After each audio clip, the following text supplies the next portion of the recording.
En un artículo muy reciente del mes de abril de este mismo año, está recién publicado, se recoge un estudio a nivel mundial del impacto económico de la industria de los videojuegos y se valora en torno a unos 150.000 millones de euros. 150.000 millones de euros. No sé si la cifra es correcta o no.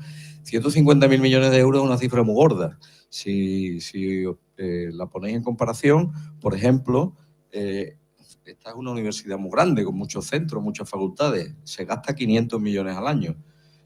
Todas las universidades de Andalucía se gastan 1.500 millones al año. Bueno, pues esto es como 100 veces todo eso. El presupuesto de Andalucía son 36.000 millones de euros.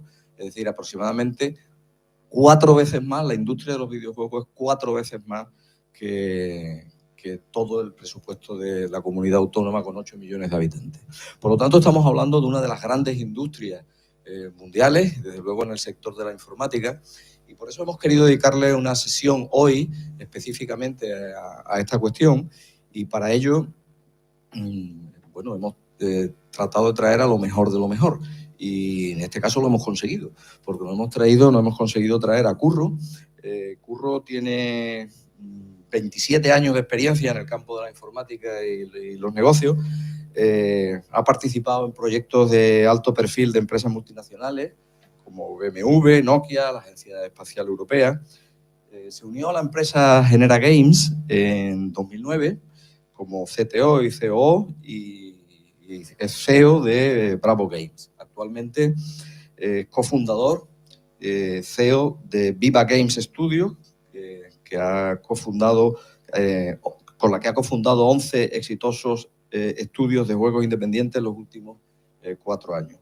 Es vicepresidente de DV, la Asociación Española de Desarrollo de Juegos, y presidente de la próxima Asociación Andaluza de Videojuegos. Creo que tenemos una persona de un gran nivel, tanto nacional como internacional, que además es de aquí, es de la tierra, es de aquí al lado, de Málaga, y trabaja... De Marbella. De Marbella, y trabaja por aquí. El mensaje es, desde aquí podemos hacer industria, podemos participar en esa industria para todo el mundo. Estoy convencido de que tu negocio es un negocio que se vende en todo el mundo.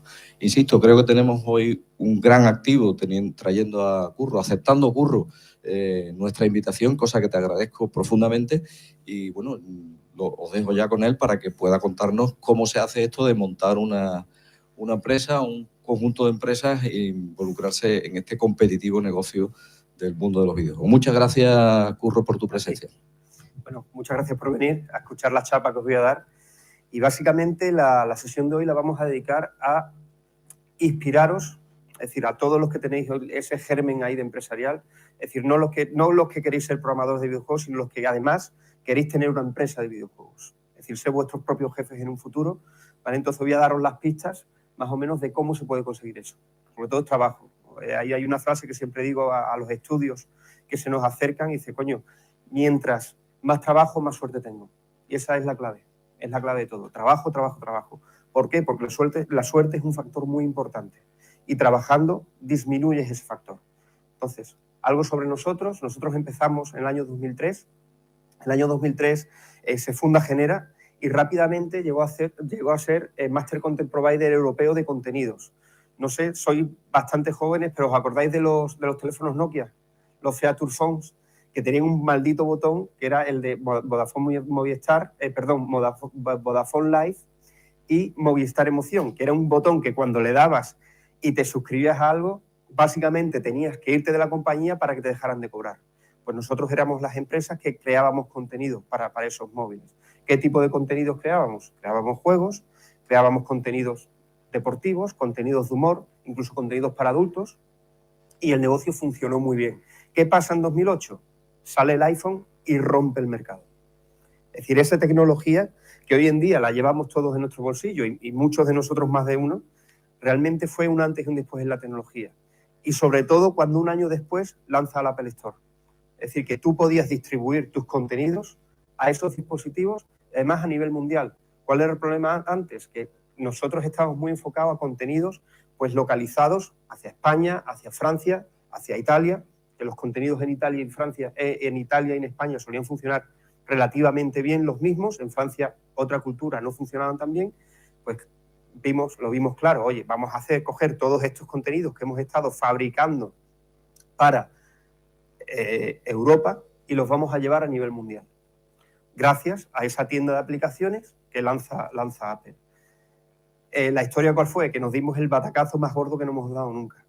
Es decir, eso que a nosotros nos funcionaba también a nivel cultural, a nivel europeo, a nivel nacional principalmente, no funcionaba fuera. Después lo que tienes que hacer también un poquito de retrospectiva. Oye, ¿por qué no ha funcionado? Primero, la tecnología era muchísimo más avanzada y los usuarios demandaban contenidos de mayor calidad. No simplemente un contenido que exponías, que podías ver, que podías disfrutarlo exactamente igual en una pantalla pequeña que en una pantalla grande. Entonces, eso fue uno de los grandes errores que cometimos. Y también no crear contenidos para distribución mundial. Y esa es la clave. Esa es la clave y es el gran acierto del Apple Store, que en 5 minutos, pulsando un botón, tu contenido podía ser descargado en China directamente, ¿no? Como pasa en las tiendas Android. Bueno, no son 5 minutos porque tiene unos procesos de revisión, pero básicamente con un solo botón la distribución digital de contenidos te permite directamente que tus contenidos los pueda tener cualquier persona en el móvil. ¿Vale? Hay más de 3.500 millones de móviles. Pues esa es tu 3.500 millones de personas. ¿Vale? ¿Por qué? Porque todo el mundo usa aplicaciones. Ya nadie usa el teléfono solo para llamar.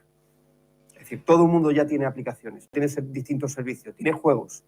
Dentro de esos servicios que se usan dentro del móvil, lo que más utilizan son los juegos. Primer batacazo, al final es de lo que más aprendes, de los batacazos que te estás dando. Pues no nos funcionó. Pero empezamos a ver que en los juegos no se nos daba tan mal. Y empezamos a hacer las primeras pruebas con los primeros juegos y llega un momento que decidimos reconvertir la empresa completamente a videojuegos. Pensar que dentro de las empresas, lo más difícil de gestionar en una empresa es el cambio de inercia. Es decir, cuando una empresa tiene un objetivo y tiene un rumbo, lo más difícil es cambiar ese rumbo y llevarlo hacia otro lado. Nosotros lo conseguimos, es decir, reeducamos a toda nuestra gente para hacer videojuegos y gracias a eso, un día en Los Ángeles estábamos en el sitio adecuado, en el momento adecuado y con las personas adecuadas. Ellos tenían una película que no sabía cómo iba a funcionar, era un riesgo porque era la primera película de animación 3D que hacía, no Pixar, la hacía Disney Animation Studios y, claro, cuando preguntamos, oye, ¿qué película es? ¿Va a funcionar? ¿No va a funcionar? Nos dice, mira, no tenemos ni idea. Esto es un experimento gordo. Cuando vemos ahí nos aprovechamos un poco, cuando vemos esa incertidumbre sobre el futuro de esa película, nos atrevemos y proponemos un modelo de negocio totalmente distinto del negocio que Hollywood estaba acostumbrado, que es básicamente, oye, voy a lanzar una película, me pagas por una licencia y te permito explotarla. Pues nos armamos de valor y dijimos, no te vamos a dar ni un duro, lo que vamos a hacer es, vamos a desarrollar el producto nosotros y además te vamos a dar el 50% de los beneficios. ¿Eso qué significa? Que si el producto escala, vas a ganar muchísimo más dinero que el dinero que puedes ganar si te pago una licencia. Suerte y también trabajo, que esa película era Frozen. Entonces hicimos el videojuego oficial de Frozen. Ya sabéis Frozen lo que ha sido. Ha sido un éxito absolutamente mundial y eso es lo que nos da también la base, ¿para qué? Para que los demás estudios de Hollywood nos conozcan, nos abran las puertas y además vayan a ese modelo de negocio tan arriesgado. Porque en un principio ellos, oye, me pagas, el negocio era, he creado una gran IP, he creado una gran licencia, me pagas por ella y yo la exploto y tú la explotas. Vale. Entonces empezamos a abrir ese modelo de negocio y a ese modelo de negocio nuevo se le empiezan a unir otras empresas también. ¿Por qué? Porque al final ellos ven que pueden ganar muchísimo más dinero de esa manera, ¿no? En esa explotación conjunta, en ese co-desarrollo del producto. ¿Vale? Entonces, vamos, nos labramos una muy buena reputación como empresa de desarrollo de videojuegos, vamos, pues por comentaros y las palabras que antes se han mencionado, se puede hacer desde Sevilla, sí. El fundador de Sega ha estado aquí viendo. Es decir, un día recibimos una llamada y resulta que Hanao Nakayama, que es un hombre que se veis una foto, tiene ya 90 y pico años, nos llama y dice, oye, que quiero conoceros, que he visto vuestros productos y me encantan. Pues el tipo coge su avión privado desde Japón y se planta aquí en Sevilla. Le estuvimos dando una vuelta por la Plaza de España, lo llevamos en barco, lo llevamos a escuchar flamenco. El fundador de Sega Eso es muy, muy, muy complicado de conseguir. Pues estuvo aquí. En Sevilla han aterrizado muchos aviones privados de gente muy importante dentro de estas grandes empresas con las que trabajamos. ¿Se puede competir desde Sevilla? Claramente sí, nosotros lo hemos hecho. Es decir, ¿y cómo? Nosotros lo hemos conseguido con los videojuegos, ¿vale? Entonces nos pasa algo muy, muy, muy interesante en 2017. Nos habíamos ya labrado un nombre y con ese nombre se nos empieza a acercar chavales como vosotros, no demandando un empleo, no pidiéndonos, oye, mira, que me gusta la programación, yo quiero trabajar con vosotros, todo lo contrario. Nos vienen y nos dicen, yo quiero tener mi empresa de videojuegos.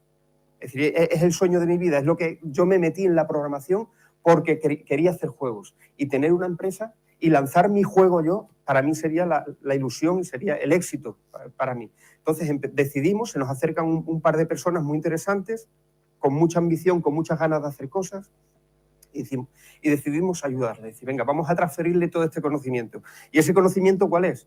El de las tortas. Es decir, las tortas que te das y te levantas y dices, bueno, por aquí no, por aquí no, por aquí no. Es decir, no se acierta a la primera. Es un camino de ir aprendiendo de tus errores, de hacer un análisis de por qué has fallado y, venga, me levanto y pruebo, ensayo y error. Y con eso lo consigues. Y todo ese conocimiento empezamos a volcarlo en estos chavales. La capacidad de trabajo que tenían y la ilusión por su producto, por su empresa, nos fascinó. Es decir, yo llegué a recibir bills de juegos un sábado a las 4 de la mañana. Que decía, bueno, esta gente está loca. Y dice, no ocurre que nos pusimos y al final tal. Entonces ahí demuestra la capacidad de trabajo. Lanzamos estos dos productos y funcionaron de maravilla. Entonces decidimos crear bueno, que se llamaba anteriormente Genera Indie Games, decidimos crear Viva Games Studios en el 2017. ¿Para qué? Era un programa de publishing, incubación y capital semilla. Con capital semilla, pues esa primera ayuda económica que un estudio necesita para tirar para adelante. Y empezamos a enfocarnos en ayudar y captar talento. ¿Para qué? Para ayudarles a crear empresas. Y ese es nuestro principal objetivo actualmente en Viva, crear empresas de videojuegos. ¿Vale? En 2019, Genjoy se crea, es decir, vemos tan claro el negocio dentro de Viva y está creciendo tanto, ¿vale? Que decidimos que Genera Games, que era la empresa matriz de Genjoy y de Viva, ¿vale? El negocio ya está tan asimilado, podríamos decir, y tan redirigido a incubación, inversión y juegos de puzzle +3, que decidimos crear dos empresas bajo el paraguas de Genera. Una dedicada a los puzzles y a trabajar con estas grandes licencias, y la otra que somos nosotros, que somos la incubadora, que es Viva Games, ¿no? Éxito en 2019. Y esto es algo además de una persona de aquí de Sevilla, que no puedo decir su nombre porque me dijo, nunca lo digas. Pero bueno, es un chico que se nos acercó y nos dijo, yo tengo una oportunidad porque tengo además 3 hijos. Es decir, he conseguido ahorrar, pero mi ilusión toda mi vida ha sido hacer videojuegos, ¿vale? Tengo una oportunidad, le di una serie de pistas. Es decir, mira, si creas un producto que tenga estas características, tal, seguramente tu juego pueda funcionar. Y muy bien. A los 6 meses me dio la mano y volvió a los 6 meses. A los 6 meses me vino con una idea de producto que era tan buena que lo primero que hice fue buscarla. Digo, esto es tan bueno que seguro que existe. Seguro. No existía. Empezamos a crear el juego, volcamos pues todo nuestro conocimiento dentro de ese producto, le ayudamos muchísimo con artistas, con game designers, ¿vale? Y creamos el juego Brick Block Blast, que ese juego además se lo vendimos a Playtika por un acuerdo multimillonario. Vamos, tanto que al principio él me dijo, Curro, ¿qué hacemos? ¿Lo vendemos o no? La oferta era tan grande que dije, mira, véndelo porque alcanzar esa cifra va a ser con nosotros, tardaremos años y tú la vas a coger de primera, ¿no? Claro, me dijo, no, es que con esto me resuelve la vida. Digo, sí, la tuya, la de tus hijos y la de tus nietos. Vamos a ver, ¿no? Me acuerdo también que la primera vez que fue al banco, todo el mundo se sabía el nombre. Dice, yo llevaba 7 o 8 años sin ir al banco. En cuanto aparezco por el banco, ¡hombre, señor tal! Y directamente se lo llevaron a banca privada, ¿no? Es decir, que un juego hecho por una persona en 2 años de trabajo, pues fijaos, esto es una excepción y no es lo que buscamos, pero también ocurre, ¿no? Entonces, año 2020, Genjoy y Viva ya alcanzamos la cifra de 250 personas, ¿vale? Que además teníamos las oficinas aquí al lado, aquí en La Palmera, ¿vale?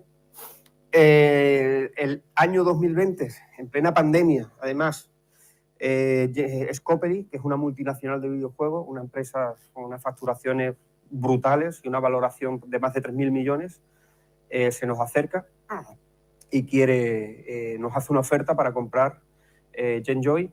También que estaban interesados en comprar Viva, pero Viva es un negocio tan bonito y con la capacidad de escalado tan grande que decidimos no venderlo. Adquieren Genjoy, ¿vale?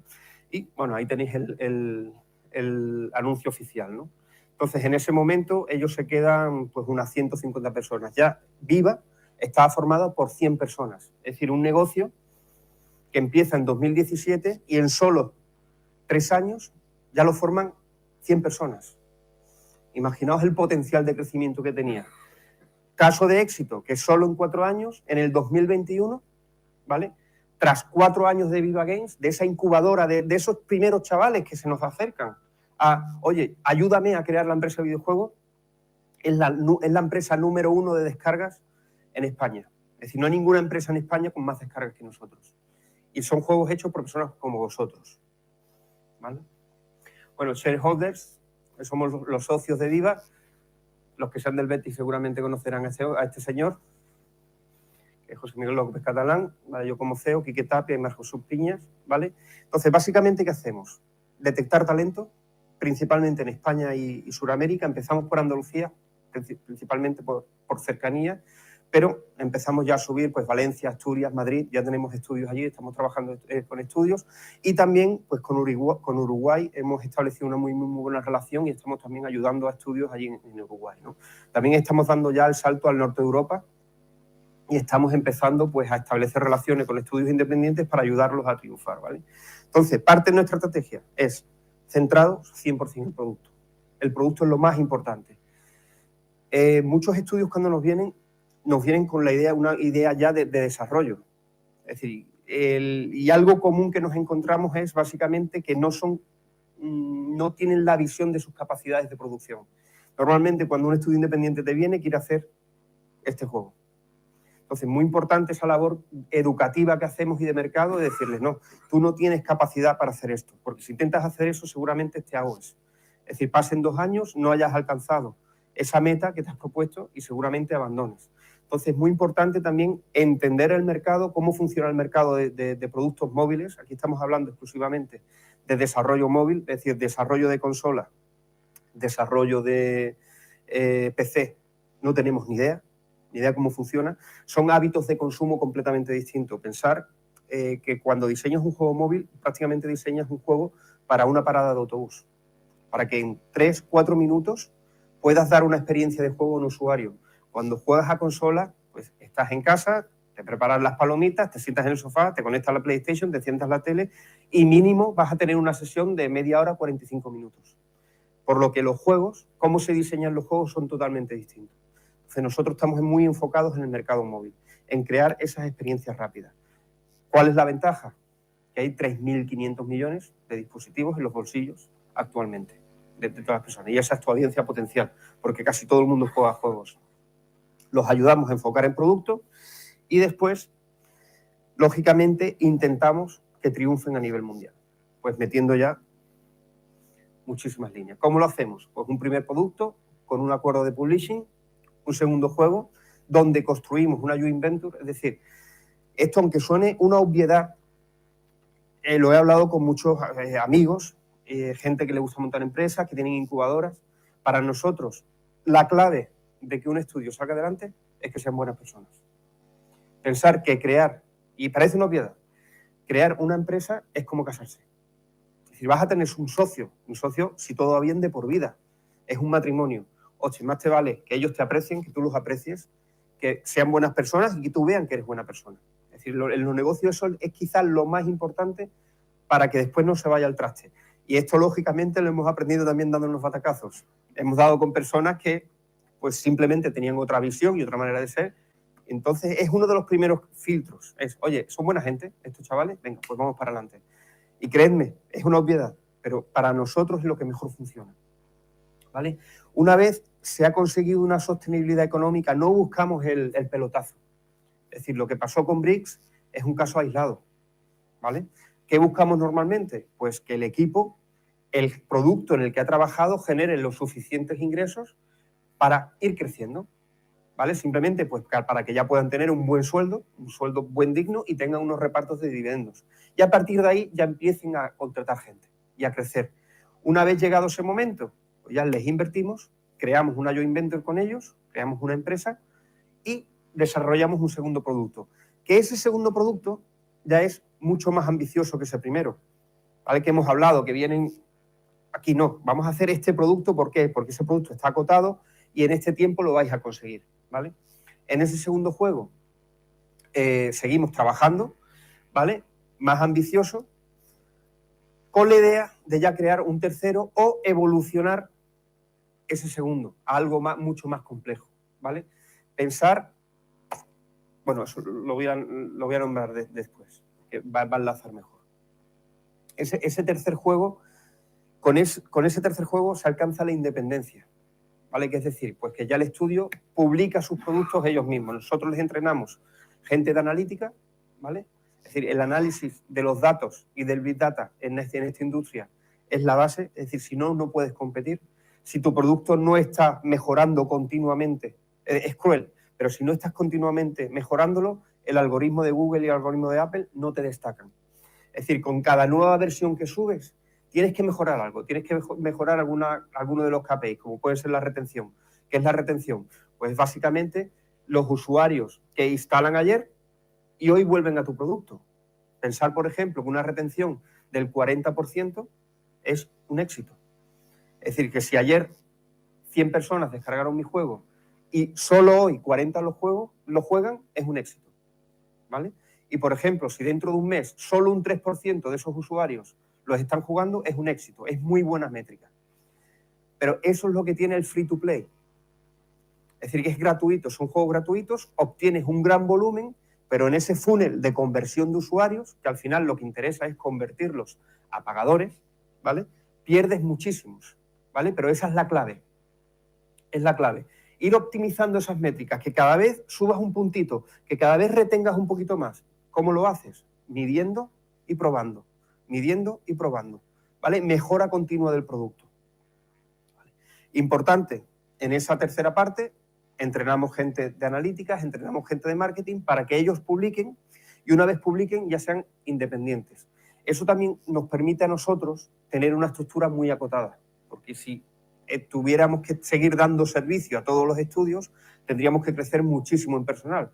De esta manera, pues automáticamente tenemos una infraestructura dentro de Viva pues más acotada, que va creciendo, pero no a un ritmo real. ¿Por qué? Porque ellos ya se independizan. Lógicamente, nosotros seguimos apoyándolos a nivel de toma de decisiones, a nivel financiero, si hiciera falta, pero ya son independientes y ya trabajan su propia marca. Ya salen de nuestro paraguas a nivel de marca, ¿vale? Importante, transferencia de conocimiento. Es decir, no nos interesa dar peces. Enseñamos a pescar. ¿Por qué? Porque todo ese conocimiento debe quedar dentro de los estudios para que en un futuro sean independientes y no dependan de nosotros. Entonces, continuamente estamos contándole, oye, nos caímos aquí, nos caímos aquí, nos caímos aquí, ¿vale? Importante que los equipos al principio, sobre todo, estén enfocados a producto, ¿vale? Nosotros ponemos productores, ponemos manejo de productos, Project Management, ponemos QA, ponemos arte, tenemos plataformas de analíticas propias, es decir, que los datos los cocinamos y se los enchufamos a ellos para que los entiendan en nuestra misma plataforma, científicos de datos, que van analizando el comportamiento de los juegos y, sobre todo, mirando a la competencia. Aquí la clave es también entender muy bien a la competencia, qué están haciendo la competencia, qué arte están, cómo está funcionando la competencia y fijarse en esos casos de éxito para decir, vale, pues vamos a intentar acercarnos a ello. Vamos no solo, a veces incluso visualmente, sino también a niveles de KPIs, ¿no? De esas métricas que ellos tienen, ¿no? Sonido, música, Business Intelligence, Live Ops, que es parte importantísima del desarrollo de videojuegos free to play y móvil, ¿no? Pues, ¿qué hemos conseguido? Hasta la fecha, 11 estudios, cofundados ya por nosotros, 5 más en proceso, es decir, este año crearemos 5 empresas nuevas, ¿vale? Más de 40 juegos publicados, más de 100 empleados somos actualmente y 600 millones de descargas. ¿Eso qué significa? Que 600 millones de personas han jugado nuestros juegos, lo que es un hito bastante grande.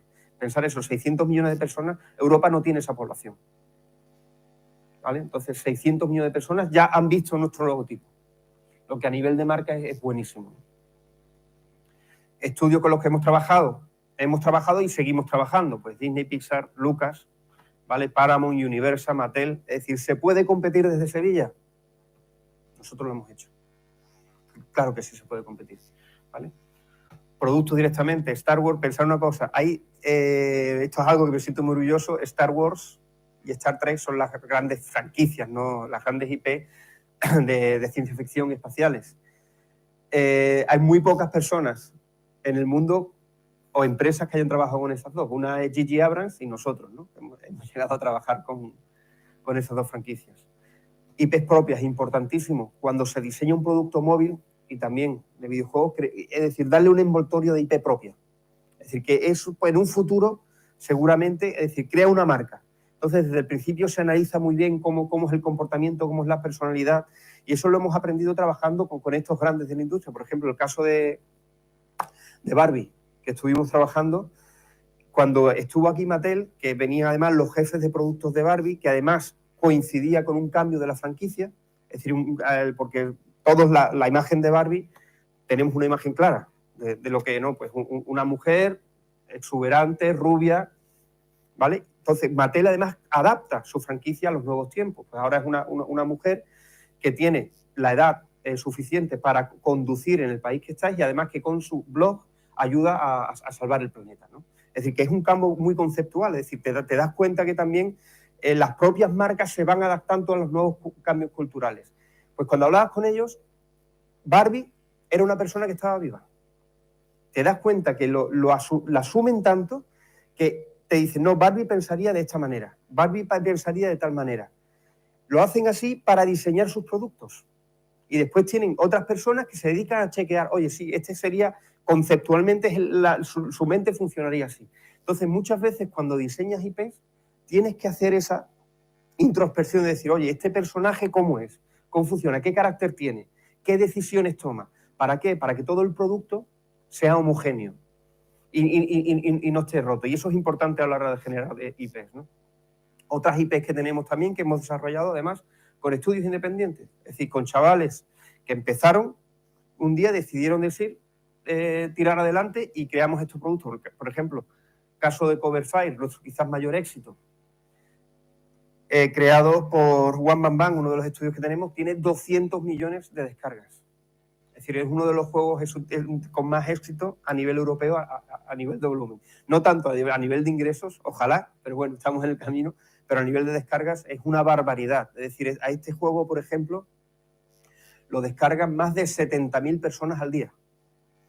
Y 70.000 personas descargan ese juego diariamente, ¿vale? Lo que es una burrada. Y después tenemos muchísimos tipos de juegos, cada uno además orientado a distintas audiencias. Más de 600 millones de descargas, ¿vale? Y más de 40 productos. Por ejemplo, One Man Band.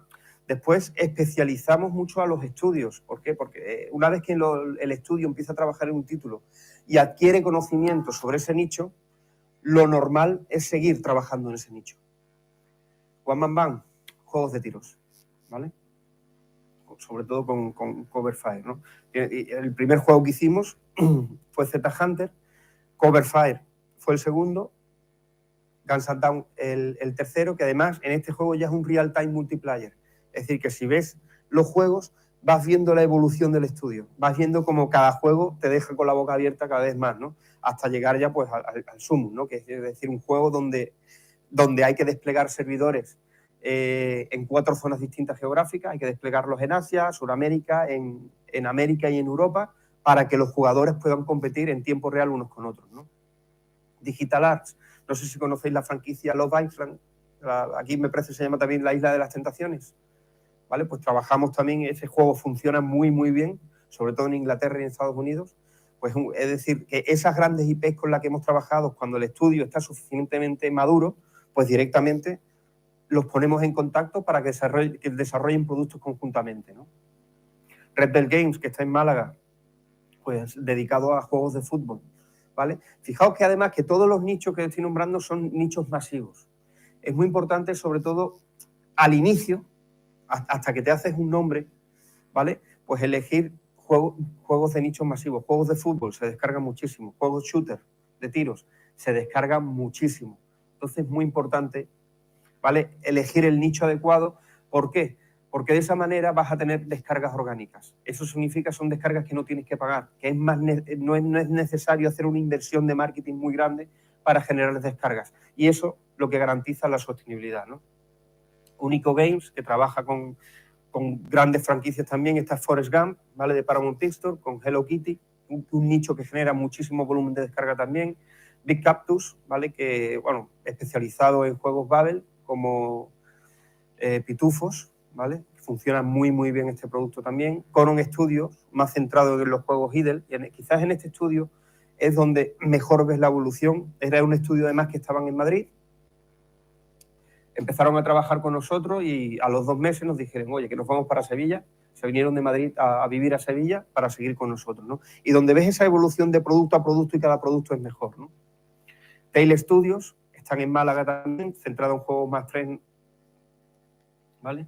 Core Games, juegos de coches de carrera, que es un estudio que montamos el año pasado y esperamos que en septiembre haga su propio lanzamiento. Bill Soccer, que es una empresa de Málaga también con la que tenemos una joint venture, ¿vale? La aplicación de resultados futbolísticos más grande a nivel mundial, ¿vale?, que tienen casi 20 millones de usuarios mensuales, ¿vale?, para consultar los datos. Y Playgate, que hicimos un juego de granja, un estudio de Madrid, este nos ha fallado. Es decir, este estudio al final por las circunstancias no nos ha funcionado, entonces vamos, hablamos ya con los socios y decidimos pues cerrar la empresa, ¿vale? Y además 10 juegos nuevos que vamos a lanzar este año, ¿vale? Vamos, estos 3 primeros están a punto de caramelo, ¿vale? Pues eso es un poquito qué es lo que hacemos. Y ahora os voy a contar también sobre el videojuego.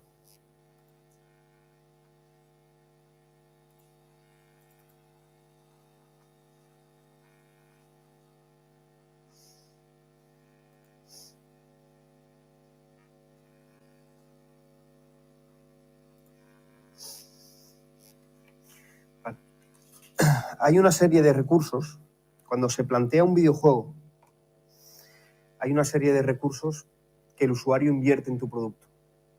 Y al final esos recursos son los mismos que los grandes canales de distribución de contenido. Es decir, al final crear videojuegos es crear contenidos para que un usuario los consuma.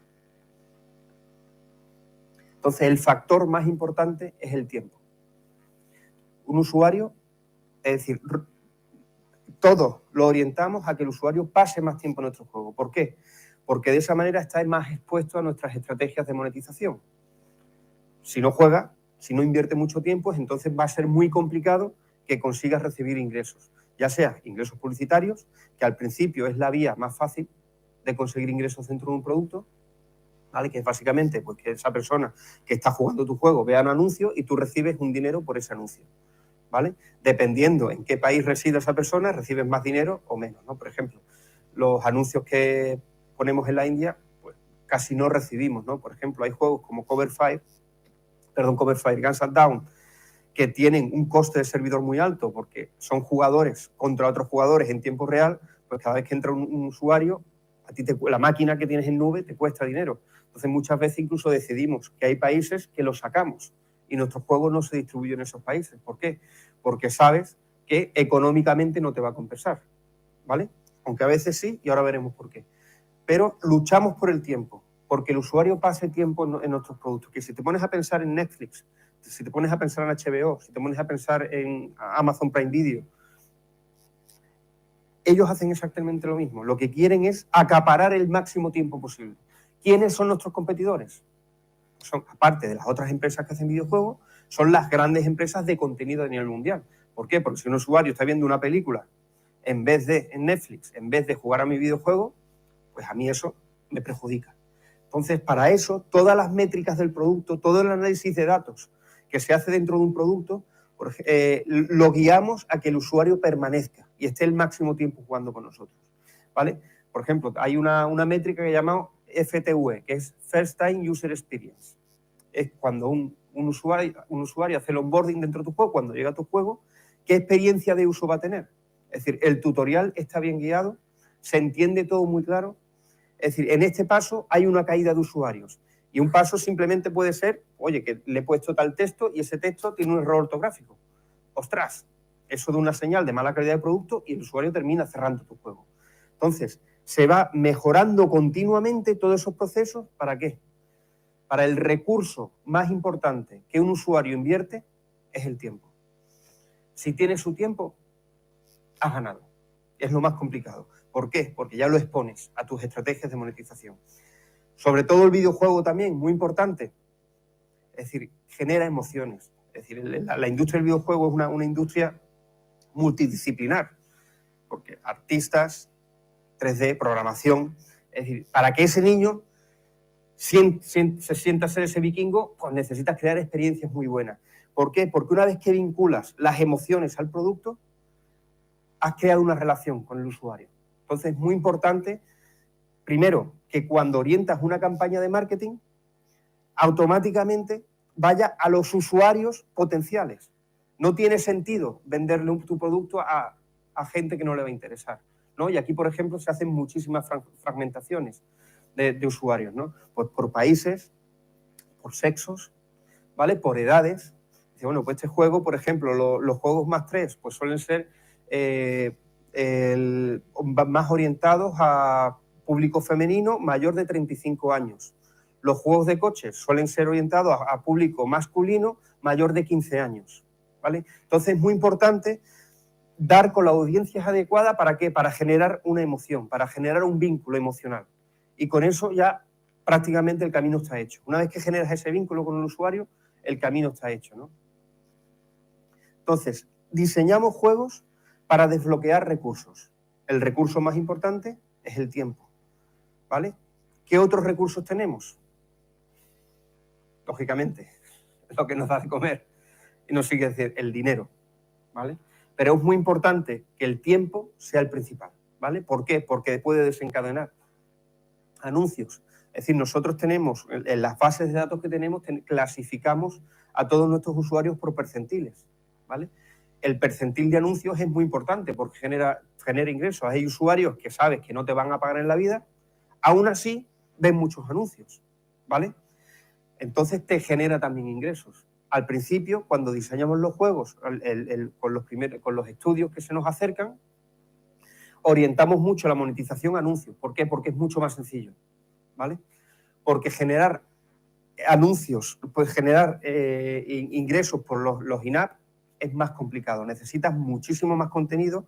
Pensar una cosa, cuando diseñamos también un juego, el mínimo que un usuario debe poder pagar en tu producto son 1.000 euros. Bueno, pues es un juego gratis, vale. Pero el juego debe tener estrategias de monetización para que si un usuario quiere pagar 1.000 euros en tu juego, lógicamente no de golpe, poquito a poco, pueda pagarlos. Tenemos juegos donde hay gente que ha pagado más de 35.000 dólares. Dice, ostras, pues para esas personas son las que tienes que diseñar tu juego. ¿Por qué? Porque con 100 de esos eres rico. Y los hay. Hay 3.500 millones de personas. Y gente que paga barbaridades. No las paga de golpe, pero, oye, que todas las semanas, 100 euros. Sus 100 euros en el juego. ¿Qué ocurre? Que tienes que proveer de una cantidad de contenido enorme. Una vez que tu juego ha funcionado, pues básicamente tienes que tener un equipo generando contenido para tu producto continuamente. Por haceros un símil, Juego de Tronos. Juego de Tronos es una serie que cautivó al mundo, que tiene unas audiencias brutales. No hubiera tenido sentido crear una sola temporada de Juego de Tronos. Se crearon varias. ¿Por qué? Porque ya tienes un producto donde tienes una audiencia muy grande. Ya tienes garantizado el éxito. Por el mundo del videojuego free to play es exactamente igual, ¿vale? Tienes un producto que ya sabes que funciona, pues genera muchísimo contenido para esos usuarios que ya son fieles y van a continuar pagando, ¿vale? Y al final, la visión empresarial detrás de los productos es lo que te permite el éxito, que es lo que te va a permitir sobrevivir y crear otro juego. Esto que suena muy frío, aunque muchos tengamos la visión de, oye, el arte del usuario es lo primero. No, el dinero es lo primero. y es importante cuando se diseñan los productos. Tiempo y dinero. Vías de monetización, in-apps y anuncios. Claro, pero ¿qué otros recursos te invierten los usuarios? Amigos, pues si tienes una persona que no ve anuncios y no te da dinero, oye, pero esa persona a lo mejor recomienda el juego. Pues para ti es un valor, es un recurso. Que esa persona recomiende tu juego. Pues lo que hay es estrategias también para que esas personas recomienden tu producto y otros amigos y traigan nuevas descargas al producto, ¿vale? Y ya la última es el contenido. Es decir, hay muchos juegos tipo Roblox, por ejemplo, tipo Minecraft, y los nuestros propios, porque que el propio usuario genera el contenido. Y a lo mejor de manera indirecta, sin saberlo. Caso Fortnite. Si hay que programar inteligencias artificiales para que jueguen como usuarios, eso es costosísimo. Y hasta ahora nadie lo ha conseguido. Entonces, los propios usuarios, cuando juegan, te están creando contenido. Porque tienes rivales. Lo que hemos hablado antes de la India. Oye, pues muchas veces la India la sacamos porque realmente allí no suelen pagar, los anuncios te lo pagan muy bajo y te están consumiendo recursos. ¿Vale? Pero es que resulta que los ciudadanos de Estados Unidos, cuando juegan contra una inteligencia artificial, la experiencia de uso no te provoca lo que hemos visto del niño. Sin embargo, si están jugando contra un humano, sí van a tener esa experiencia de wow. Y el de Estados Unidos seguramente la probabilidad de pego sea muchísimo más alta. Pues muchas veces dice, bueno, pues vamos a abrir países como la India. ¿Para qué? Simplemente para que haya gente con las que jugar, contra las que jugar. Y así nuestro producto gana. Te están generando contenido para el producto, ¿no? Entonces, de esta manera clasificamos a los usuarios. Esta clasificación es muy importante. ¿Para qué? Para cuando lanzas un nuevo producto, tú ya rediriges esos usuarios. Dice, bueno, lanzo un juego de tiros, pues voy a lanzar otro, pues toda esta base de usuarios que tenemos con estos percentiles, si rediriges lo mejor que hay, ese juego enseguida va a empezar a moverse mucho. El algoritmo lo va a agitar, el algoritmo de Google, ¿no? Que todos vivimos bajo el yugo del puto algoritmo de Google, ¿no? Estamos todo el día diciendo, ojalá no cambie, ¡bam! Te pegan el pelotazo, lo cambian, tus juegos se vuelven locos, se van a la mierda y poquito a poco sigues trabajando, entendiendo qué está pasando detrás para levantarlo, ¿no? Entonces vivimos bajo ese yugo constantemente. ¿Vale? Entonces, esa clasificación de usuarios, ¿qué te ayuda? Dice, oye, pues a falsear un poquito tus datos. ¿Cómo? Dice, vale, pues lanzo el juego y empiezo a redirigir usuarios que consumen mucho tiempo, que son masivamente, tienen sesiones larguísimas. Eso engaña un poco al algoritmo para decirle, oye, este juego la gente lo aprecia como un producto de muchísima calidad, de muy buena calidad. Le di más visibilidad. Entonces, claro, no te interesa redirigirle usuarios que invierten poco tiempo. Te interesa los que invierten mucho. Oye, ¿te interesa redirigirle también gente que socialmente tu juego lo comparte mucho? Sí, también. ¿Por qué? Porque vas a generar un boost de descarga mucho más alta. Engañas un poquito al algoritmo, de decir, pues no es su público natural del producto, pero todo eso te ayuda a posicionar el producto y que se empiece a generar descargas de esos 3.500 millones de personas, ¿no? Este, por ejemplo, podría ser mi perfil. Yo invierto bastante dinero, ¿pero por qué? Porque tengo 3 niños y no tengo apenas tiempo para jugar. Entonces, muchas veces, si el juego está bien diseñado, es un atajo. Es decir, en free to play, cuando pagas, es por alcanzar una meta mucho antes de que invirtiendo tiempo lo harías, ¿vale? Miguel Ángel, un compañero de finanzas. El cabrón ni juega, ni paga, ni nada, ¿no? Está dentro. Es decir, que hay muchos perfiles de usuarios, ¿no? Entonces, marketing, analítica y producto. Esa es la clave. Es decir, importantísima la parte de marketing, importantísima la parte de analítica. Si no, sin la analítica hoy en día no se puede competir. Es decir, tienes que conocer cada paso que da el usuario dentro de tu producto e ir mejorándolo continuamente, ¿vale?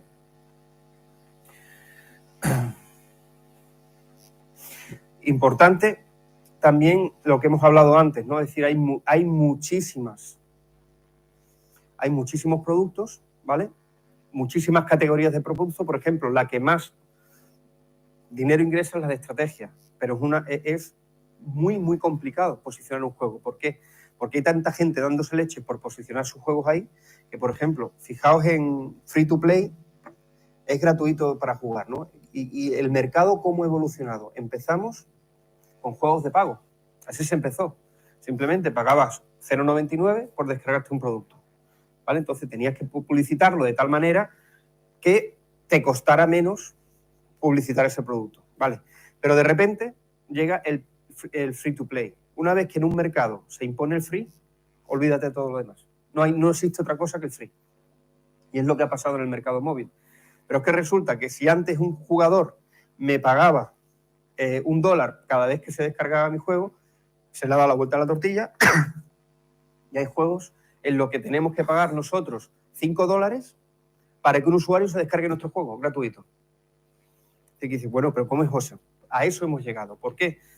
Por eso los juegos hay que diseñarlos para que un usuario, si quiere, pague más de $1.000.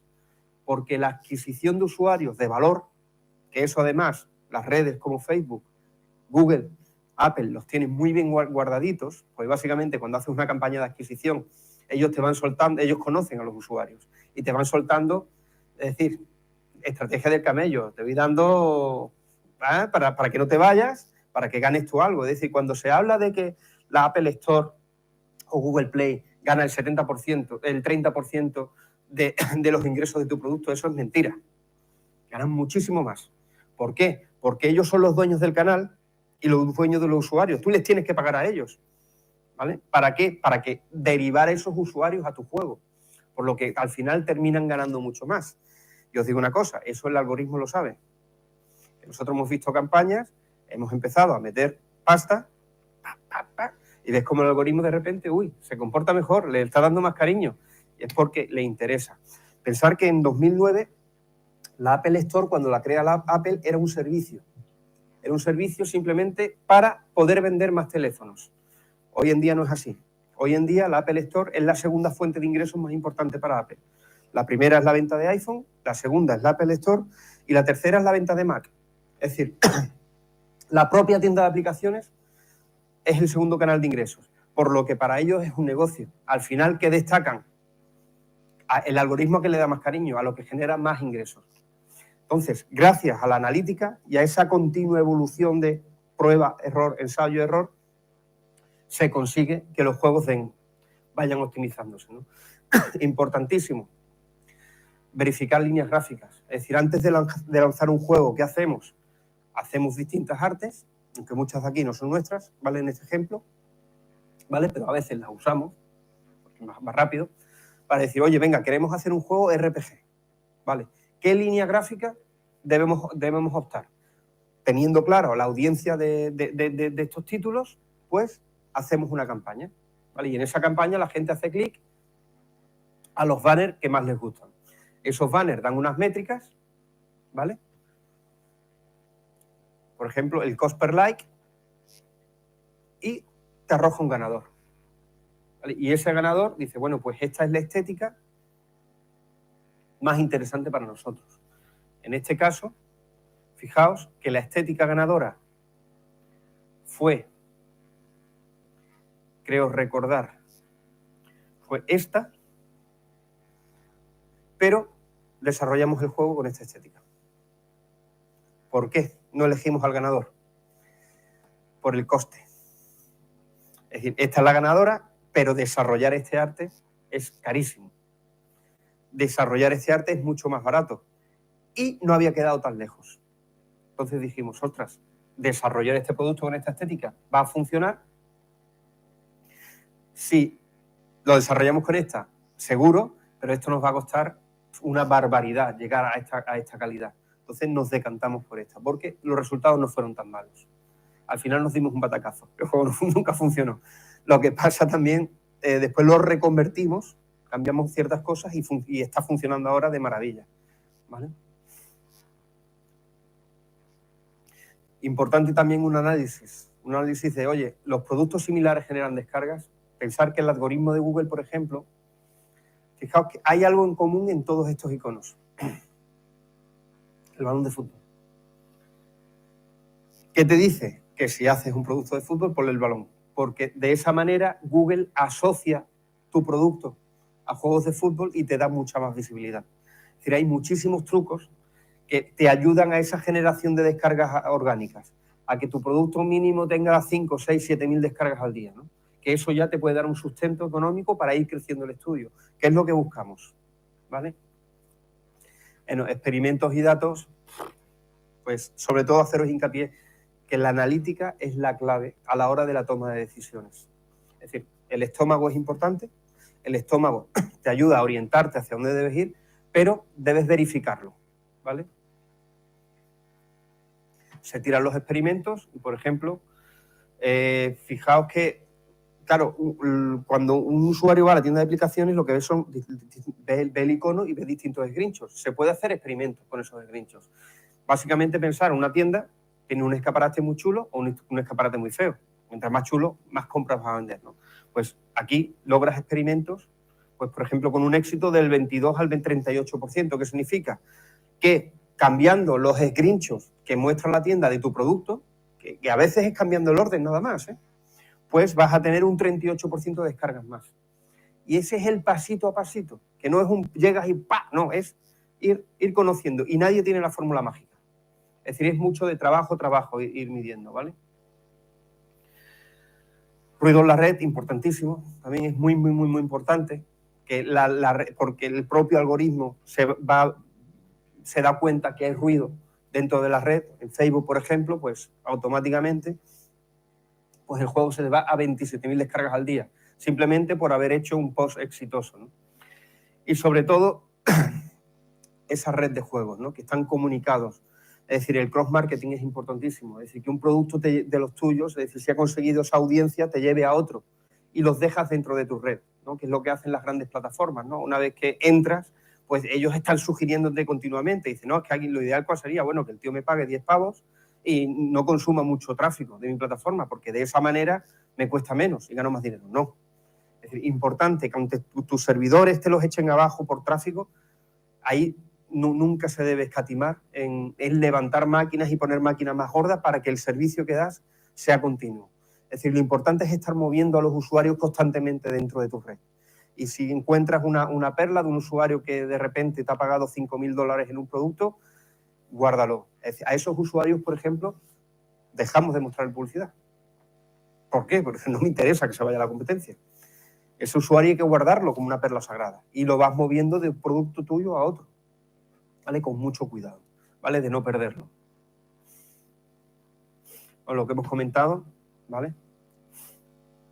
Los objetivos de retención entre un 10 y un 15% a día 30, eso depende del nicho, ¿vale? De todas maneras, ha cambiado muchísimo en los últimos años. Un 10% en juegos puzzles está muy bien, pero, por ejemplo, en un juego de coches o de tiros, un 1,5, un 3% está muy bien. Es decir, de que si de 100 usuarios que descargaron a día 1, a día 30, te quedan 2 de 100, el juego es un éxito. Se puede medir como éxito, ¿vale? Lecturas. Es decir, el diseño de videojuegos, el marketing, sobre todo, tiene muchísimo de psicología, ¿vale? Y hay un libro que es Hooked, ¿vale? Que te explica cómo crear hábitos dentro de tu producto. Es realmente un eufemismo. Lo que te está enseñando es cómo crear dependencia, cómo activar los mecanismos cerebrales que generan adicción. Este libro te lo explica. Es decir, cómo cuando un usuario lo metes en un ciclo de acción, recompensa, inversión, acción, recompensa, inversión, le quitas la recompensa, esa necesidad del cerebro de buscar esa recompensa, pagando, y es como al final liberas el pago dentro del producto. Otro libro interesantísimo, Daniel, predictabilidad irracional. Es decir, esos componentes psicológicos que son irracionales dentro de nosotros, pero que nos hacen desencadenar la compra. por poneros un ejemplo, una de las campañas de marketing más exitosas de la historia fue, creo que Financial Times o un periódico de ese estilo, ¿vale? Que básicamente lo que hicieron es suscripción física, $20, por poner un precio. Suscripción online, $25. Suscripción online y física, $15. Todo el mundo compró la de $15. Pues dice, se han equivocado. Pero es que eso es lo que estaban buscando. Que el usuario entendiera, oye, aquí se han equivocado, voy a aprovecharme. Entonces todo el mundo, es decir, convirtieron a muchísimos usuarios que nunca hubieran pagado por simular un error. Entonces ese libro te explica todos esos mecanismos que utilizan hoy los juegos y de manera muchísimo más imaginable, muchísimo más profunda para desencadenar pagos. Pensar una cosa, que normalmente en free to play solo un 3% de los usuarios, y muchos juegos menos, termina desencadenando el pago, termina pagando, ¿no? Entonces, todo al final de lo que se fabrica dentro de un producto, todo el contenido, es para desencadenar ese pago. Una vez que un usuario paga dentro de un producto free to play, la probabilidad de que pague una segunda vez es mayor del 60%. Por lo que muchas de las estrategias es, vamos a buscar ese primer pago. ¿Cómo? Tirando las ofertas, dando muchísimo contenido, encontrando el punto exacto donde el usuario tiene la necesidad y tiene que tomar la decisión de invierto más tiempo o invierto dinero, ¿vale? Entonces, eso es un equilibrio que solo se logra conociendo muy bien tu producto y mirando las analíticas, ¿vale? Pues muchas gracias a los que no os habéis quedado dormidos. ¿Vale? Si tenéis alguna pregunta. Yo creo, Curro, que vamos a abrir una rueda de debate, ¿no? De preguntas. Perfecto, ¿alguna pregunta? Entonces, por favor, a aquellas personas que te interesan hacerle pues cualquier reflexión, pregunta, consulta. Tenemos por aquí una, ¿vale? Sí, una pregunta.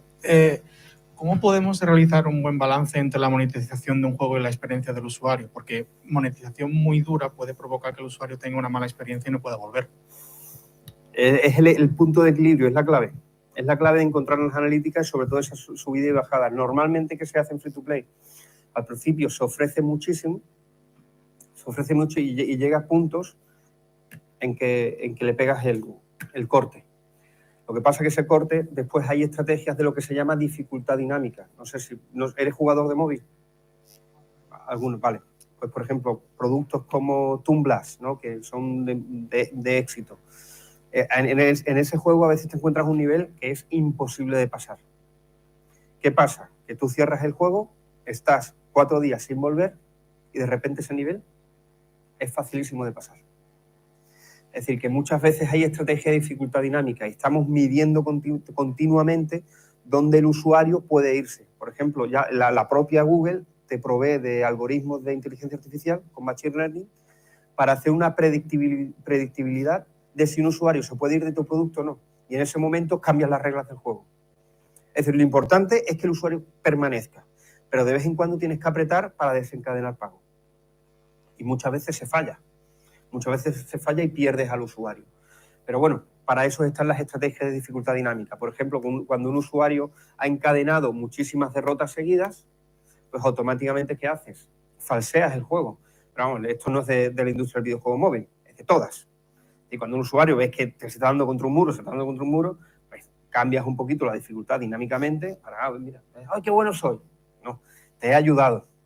¿Vale? Eso, por ejemplo, con FIFA, si sois jugadores de FIFA, pasa mucho. Oye, si echas 4 o 5 partidos, te están dando caña, tal, hay un algoritmo, que es el Elo, que realmente lo que hace es busca emparejamientos perfectos y dice, bueno, es que este usuario lleva 4 perdidas, tal, y es un usuario, venga, le voy a poner un partidito fácil. Y eso pasa en la industria del videojuego a todos los niveles. ¿Ético o no? Lo hace todo el mundo. Curro. Bueno, es sorprendente al final pues que en un entorno de emprendimiento se tenga un ratio de éxito tan grande y que sobre todo en los casos de fracaso que aprendáis de ello y se convierta en un activo, ¿no? Pero yo que siempre me centro en esa parte del fracaso, no solo porque se acierta, sino porque se fracasa. Esos estudios que nunca llegan a crearse porque se acerca algún grupo de chavales, pues alguno de ellos estar por aquí, ¿no? Y ha dicho que os fijáis un poco en el clima, en ese grupo que esté bien cohesionado, ¿no? Un poco en la parte más personal, más que técnica, ¿no? Pero de aquellos que han llegado y que los habéis echado para atrás, ¿qué es lo que tienen? Y si en alguno de esos casos está el efecto fanboy, es decir, de aquellos que intentan hacer el juego que ellos querrían para ellos mismos en lugar de lo que es más conveniente para al final acabar comiendo de esto, que es lo que en cierta forma se busca, ¿no? Sí, sí, eso nos ha pasado. Al principio, también te das cuenta al principio quién te escucha y quién te no. Realmente, oye, quien no te escucha, pues al final premio dice, mira, vete. Que nos ha pasado de gente que ha empezado con nosotros, no nos ha hecho mucho caso, eran muy cabezotas en el sentido, oye, que el mercado tal, no, pero qué tal. Y también lo entiendo, es que yo creo que yo hubiera sido como ellos, ¿no? Pero que al final también cuando lanzan el producto y se encuentran la realidad del mercado, dicen, ostras, también recapacitan, ¿no? Entonces tenemos estudios, por ejemplo, que dejamos de trabajar con ellos y al año y pico, pues cuando han tenido esa experiencia con el mercado, que es muy duro, pues, oye, venga, sí, y ya vienen más calmados, ya vienen pues más con la idea de aprender. Nos han pasado muchísimos casos. Por eso, por ejemplo, muchas veces también cogemos a estudios que ya hayan lanzado su primer producto, que ya se hayan enfrentado a esa realidad del mercado. ¿Por qué? Porque son los que vienen más con las orejas puestas a decir, oye, que quiero aprender de lo que está haciendo porque el mercado es muy duro. Es decir, pensar en eso, sí, hay 3.500 millones de dispositivos, pero hay 100.000 estudios de desarrollo a nivel mundial de videojuegos. Una industria tan grande, con los 150.000 millones, claro, que está trayendo, sobre todo ahora mismo está trayendo a muchísimos fondos de inversión, es decir, fondos de inversión que antes metían dinero en hierro, en fábricas, en ladrillo y tal, y han visto los EBITDA que se producen en el videojuego, son brutales. Es decir, por hablar... El EBITDA es el beneficio que te queda después de impuestos. Un reportaje que vi, por ejemplo, de Mercadona, obligaban a las empresas que trabajaban con ellos a no tener más de un 2% de EBITDA. Si era un EBITDA superior, se lo quedaba Mercadona, ¿vale? Eso salió en un reportaje de Antenas 10, creo recordar, y digo, coño, me chocó. Es decir, la industria tradicional se suele mover entre un 2 y un 4% de beneficios después de impuestos. La industria del videojuego rara vez es menos del 30%. Es decir, si con, por ejemplo, Bodegas Vega Sicilia, que es la industria del lujo, suele tener esas EBITDA también. Pues Louis Vuitton suele tener esos beneficios. Pero nosotros hemos tenido casos de 112% de EBITDA en algunos estudios. Eso es una barbaridad para la industria. ¿Qué pasa? Que ahora hay muchísimo dinero que se está metiendo dentro del videojuego. De tantas cuestiones económicas, de psicología, no hemos hablado en ningún momento de tecnología. A la hora de crear equipos, ¿qué es lo que buscáis más? ¿Gente muy especializada en lo suyo o más renacentista? Más renacentista, sí. Hay que tener en cuenta que el panorama del desarrollo de videojuegos ha cambiado muchísimo. Es decir, hace 12 años desarrollar videojuegos era muy, muy, muy, muy complejo. ¿Por qué? Porque tendrías que tener un motor tuyo o uno propietario que costaba una pasta o uno gratuito que no estaba bien terminado. Es decir, el Unity democratiza el desarrollo de videojuegos. Hoy, desarrollar videojuegos hoy en día es muy sencillo. Es decir, no hace falta ser un programador de unas skills súper potentes, conociendo casi el hardware, para desarrollar videojuegos. Tenemos herramientas también como la Apple, como Unity Asset Store. Nosotros tiramos muchísimo de Asset Store. Primero, porque dice, oye, mira, voy a hacer un juego de tal, este paquete que me cuesta $20, que me va a ahorrar un año de trabajo, oye, pues $20 lo compras. Y además, ese paquete suele tener una calidad gráfica muy alta, ¿vale? Y te ayuda también a marcar el mínimo de calidad de tu producto. Entonces, usa Unity. Es decir, no solemos coger productos no cogemos productos que no están desarrollados, que el equipo no quiere desarrollar en Unity, y los alentamos a que, bueno, incluso nosotros parte de la financiación que le damos para el producto es para que compren paquetes. Oye, que son $20. Venga, cómpralo, entérate bien, fórmate cómo está hecho y esto debe marcarte la calidad, ¿no? y así se desarrolla, se acelera mucho el desarrollo. Pensar que normalmente entre un año y medio es lo que se suele tardar en trabajar ese producto y lanzarlo. Es decir, suele pasar un año y medio antes del go-to-market con un producto que se nos acerca, es el mínimo. Hemos intentado rebajarlo, pero es imposible, porque después la calidad del producto importa muchísimo. Google, por ejemplo, ya tiene métricas de crasheos. Es decir, ya te mide si tu juego crashea, si se bloquea, y si da una mala experiencia de uso, no le da visibilidad. Entonces es muy importante que el juego vaya fluido, que funcione en mucha gama de terminales para que esas audiencias puedan acceder a tu producto. Que después, fijaos que en videojuegos, por ejemplo, a lo mejor el gameplay en 3 meses lo tienes hecho, pero lo que es el metajuego, que es lo que hace que el usuario esté invirtiendo, quita monedas de aquí, invierto en estos recursos, se tarda mucho más tiempo. Es decir, hoy en día se invierte más tiempo en el metajuego que en el propio juego del gameplay, en mobile, en dispositivos móviles. ¿Alguna pregunta más? Hola. Actualmente no creo que sostenga mucho beneficio de lo que es la venta y obtención de datos personales, pero hasta hace poco podría ser esa otra fuente de obtención de... Por ejemplo, recuerdo yo que al principio, de cuando comenzaba a Play Store y esto, la aplicación de las más descargadas, por ejemplo, de Linterna, pedía acceso a miles de contactos. Y dices, tú para que una aplicación de Linterna acceso tanto. Entonces la pregunta es, hasta ahora no creo porque es un tema más candente, pero ¿sería como otra vía más de obtención de beneficios, la venta de información? Y lo es. Es decir, el dato, lo que pasa es que las nuevas leyes de privacidad lo ponen más complicado, pero realmente nuestro valor como empresa es el dato que tenemos.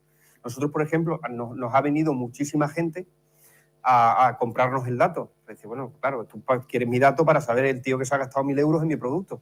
Yo eso no te lo voy a dar, porque entonces te vas a aprovechar tú. Incluso, por ejemplo, ¿por qué tenemos plataformas de analíticas propias?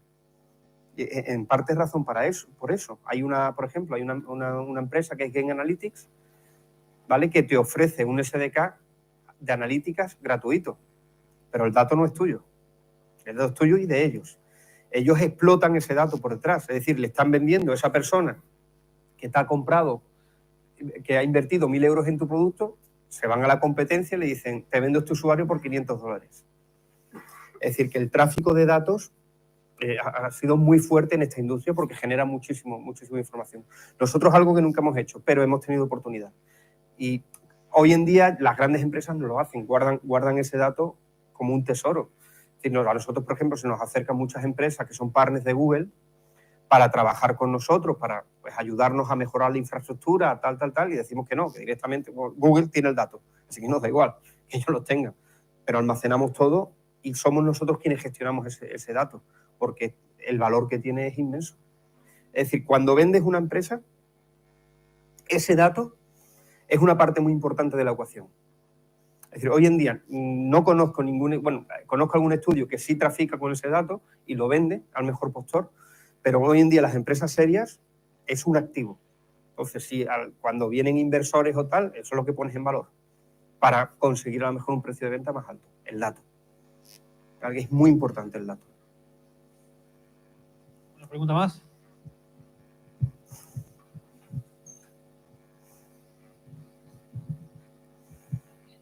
Hola. Hola. ¿Se oye bien, no? Sí.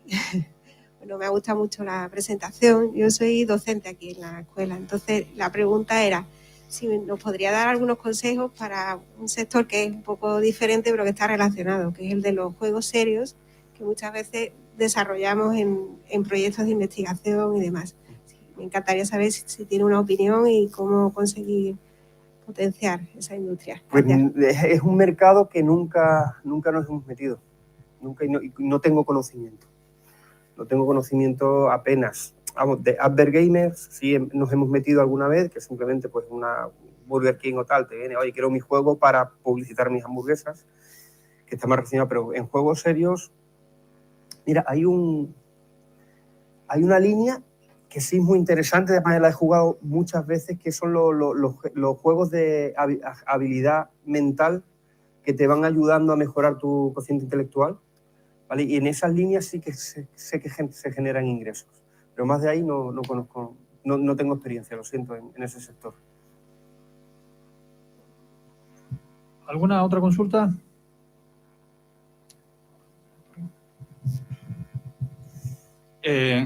Cuando sacáis un producto, si por ejemplo llega a ser un fracaso, ¿hasta qué punto llegáis a seguir invirtiendo o dejar el producto de lado, teniendo en cuenta las inversiones que se han hecho en ese juego? En plan, el límite como para saber si sigo trabajando. Para nosotros lo importante es el equipo. Es decir, un equipo que se haya formado con nosotros, que sean buena gente y tal, vamos a seguir apoyándolo. Llega un momento que hay que decirle, mira, vamos a hacer algo nuevo. Y eso pasa, eso nos ha pasado.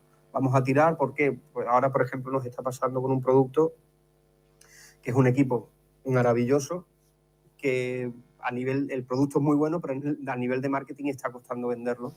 Y lo que vamos es a pivotar con ellos hacia otro producto.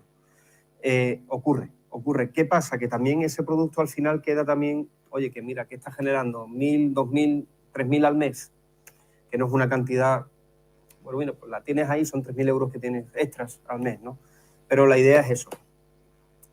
Si el equipo son buenas personas, son trabajadores y tal, nosotros ofrecemos alternativas de decir, oye, venga, pues refinanciamos, no os preocupéis de este producto, lo dejamos ahí y vamos a hacer algo nuevo. O toda la tecnología que se ha creado, vamos a pivotarla hacia este otro producto.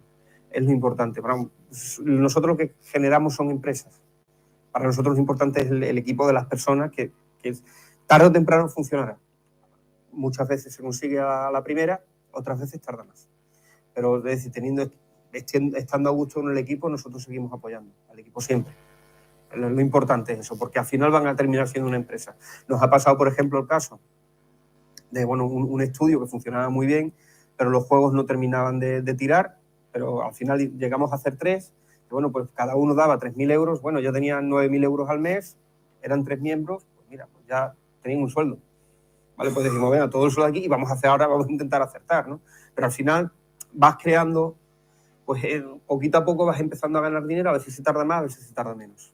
Pero la idea es eso, es equipo, con la visión de crear una empresa. No, el producto, lógicamente, importa muchísimo, en eso se trabaja, pero una vez que tienes un equipo con capacidad de trabajo, buena gente, tal, es la prioridad. Y nuevas ideas surgirán, si la primera no ha funcionado, o la segunda. Y eso pasa, ¿eh? Rara vez, pero pasa. Bueno, yo me gustaría hacer una pequeña pregunta, Curro. Primero, bueno, agradecerte, por supuesto, la exposición, me ha parecido muy interesante, sobre todo también por el enfoque muy dirigido al negocio, que, bueno, aquí normalmente el tipo de charlas que se dan son charlas más técnicas, entonces esta visión nos viene muy bien, yo creo que es muy enriquecedora para el público de aquí, ¿no?, de nuestra escuela. Te quería hacer una pregunta como informático que eres, como la mayoría de aquí de la sala, ¿qué carencias has notado tú en la formación universitaria? Y sobre todo desde el punto de vista del negocio, ¿dónde has aprendido toda esta capacitación que tienes de enfoque del negocio? ¿Y qué recomendaciones le haría a un alumno de informática, último curso de informática? ¿En qué línea o qué formación complementaria crees que podría ser interesante? Yo de lo que más orgulloso me siento en mi vida es de haber sido programador. Ya lamentablemente llevo 10 años que no programo y lo echo de menos, ¿eh? Aunque siempre de vez en cuando intento hacer cositas por la noche en casa y tal. Lo primero es tener un buen skill de programación. Es decir, la parte técnica al principio es la más importante. Lo demás se va aprendiendo. Pero es muy importante estar orgulloso de tu código. Es decir, yo me sentía muy orgulloso cuando producía código, me sentía muy orgulloso. Después, cuando evolucionaba y volvía a mirarlo 3, 4 años atrás, decía, hostia, ¿cómo hice esto? ¡Qué vergüenza! Y además lo publiqué. ¡Guau! Pero importante es unas buenas skills, entender cómo funcionan los motores. ¿Por qué? Porque eso ahorra muchísimo tiempo. Es decir, lo que es marketing, eso se va aprendiendo. También evoluciona muy rápido. Es decir, el marketing digital evoluciona y en 6 meses las estrategias que funcionaron hace 6 meses ya no funcionan porque ya se han saturado, ya todo el mundo. Entonces es algo más activo. Es un camino que es, oye, empiezas siendo técnico, puramente técnico, y poquito a poco te vas convirtiendo en empresario. Muy bien, muchas gracias. Me ha gustado mucho ese mensaje, ¿no? Porque yo creo que viene muy bien en ligar el tema de los aspectos técnicos con el negocio, que es una visión que yo creo que es fundamental porque hay que hacer rentabilizar todo este tipo de cosas. No sé si Joaquín quería hacer una última intervención. Si no hay ninguna pregunta más, había también alguna por allí, ¿no?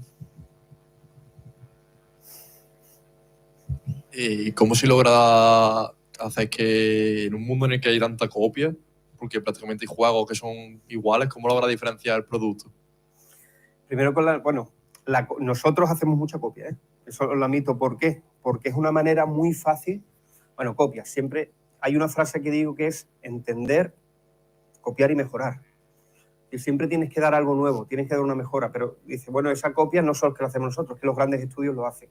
Es decir, que lo que funciona en el mercado tiende a replicarse. Y a nosotros nos hemos sentido orgullosos cuando nos han copiado.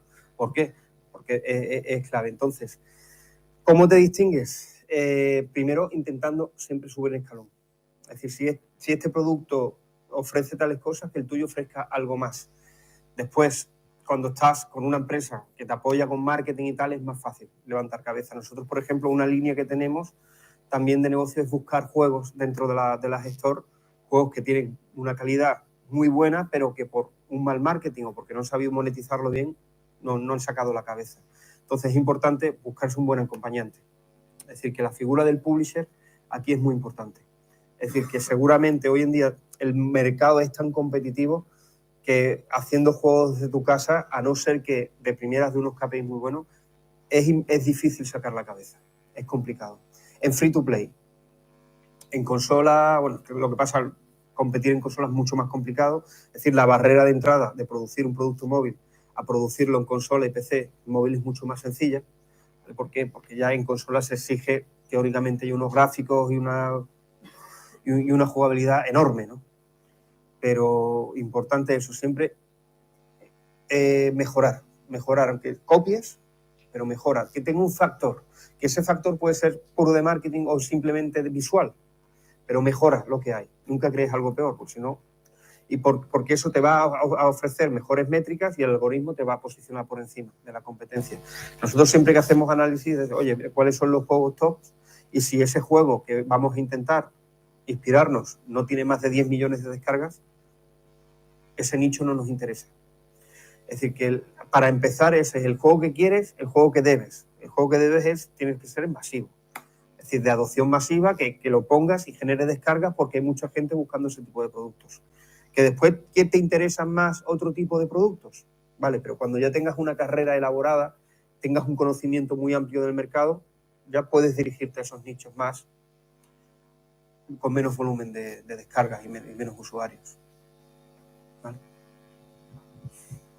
¿Nos queda tiempo para una pregunta más? Sí. Vamos a que había otro por aquí y ahora paso por ahí, ¿vale? Sí, yo quería preguntar, juegos de co-creación que sean un referente para ti. ¿De creación de contenidos? Sí, pero entre varias personas, co-creación. Pues Minecraft. Minecraft, que se me viene a la cabeza, pero otros que no. Roblox también está funcionando muy bien, vamos ya cotizando en bolsa. En móvil es que pensar que en móvil es más complicado, entonces no tengo referencias tampoco. Ya me has pillado 2 veces. Una pregunta, ¿qué es lo que necesitas para sacar un juego a la venta legalmente? O sea, ¿tienes que ser autónomo o qué es lo que necesitas? Sí, vamos a ver. Teóricamente, si facturas menos de 3.000 euros al año, no hace falta que te des alta de autónomo, ¿vale? Vamos, para sacarlo, básicamente es, bueno, con Unity puedes hacerlo gratuitamente, simplemente tienes que darle un porcentaje a ellos, crear una cuenta en Google que vale $25 al año y con eso ya puedes. Claro, una vez que ya vas a empezar a recibir ingresos, darte de alta de autónomo, sería lo mínimo, que con los planes especiales ahora por 50 euros al mes lo puedes hacer, ¿vale?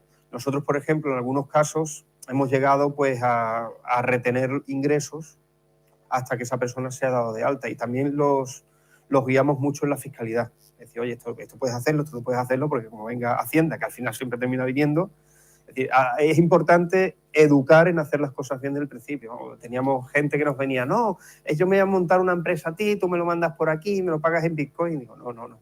Las cosas bien hechas, porque si después empieza a generar ingresos, vas a tener un problema.